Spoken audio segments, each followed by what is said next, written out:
So, mao ni atong status diri sa tong mga ka-farmers. Musulod na pud ang ato ang Pogi Elf sa ato ang gumahana. So, sa sulod siya kay daghan kay karga oh. Daghan karga.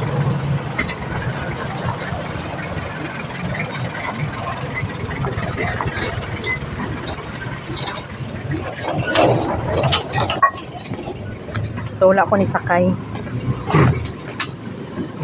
Kay tanawon ako siya makasaka ba. Kaya nga to ang multi-cab is paspas mo saka pati tong Hilux. Ini ambot lang ani. Kay medyo bayuti kay ni atong pugi. Yan, atong pugi-pugi.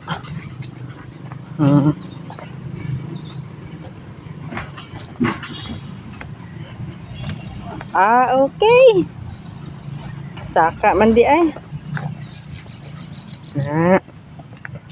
So goods kaayo.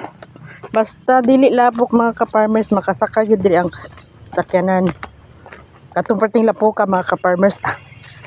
Saka si si Pogi Elf. So saka. Hindi rin man akong kadlokan mga ka-farmers okay bakilid. Hadlok ko basig kuan. Sulod gina siya anto dito sa gingan.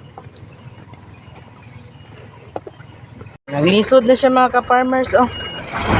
Patagani.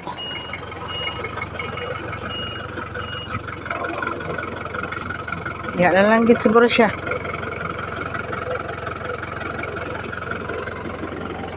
Boyluhi. Di ra gid sa kutob. Nasaka-saka oh, mao na ni iyang Wala man. Gusto na po tagbalik sa tuang tubig mga ka-farmers kaya mag-spray na po tagdahon. Suduhan na gid kabaldi ang amo ang nadala para mapunduhan kahinay kay tubig agas. Uy, dili pa kay ko dito sumpay. Ako rin nagsumpay ana.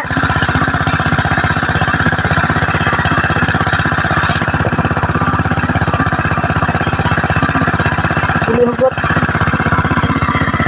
Ana po'y tubig mga ka-farmers oh, ana po'y agas.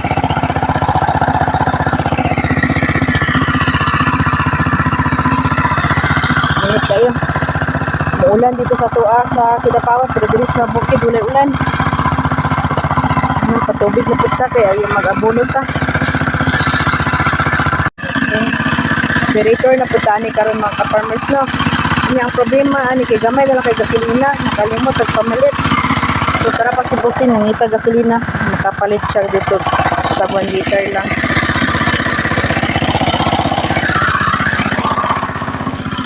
So mo na to ang trabaho. Sige ta og dugang og tubig. No? Wala ko kasaka sa taas mga ka-farmers kay dire na ko bukos na bantayan ito ang okay.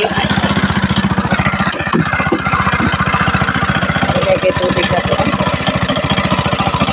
Murag kapalungon na gid mga ka-farmers na. Purog na kay kingo.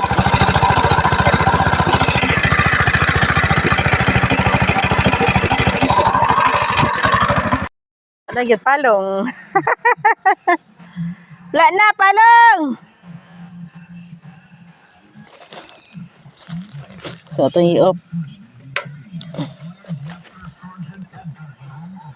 So, nakatubil na kita sa iya mga ka-farmers. Oh.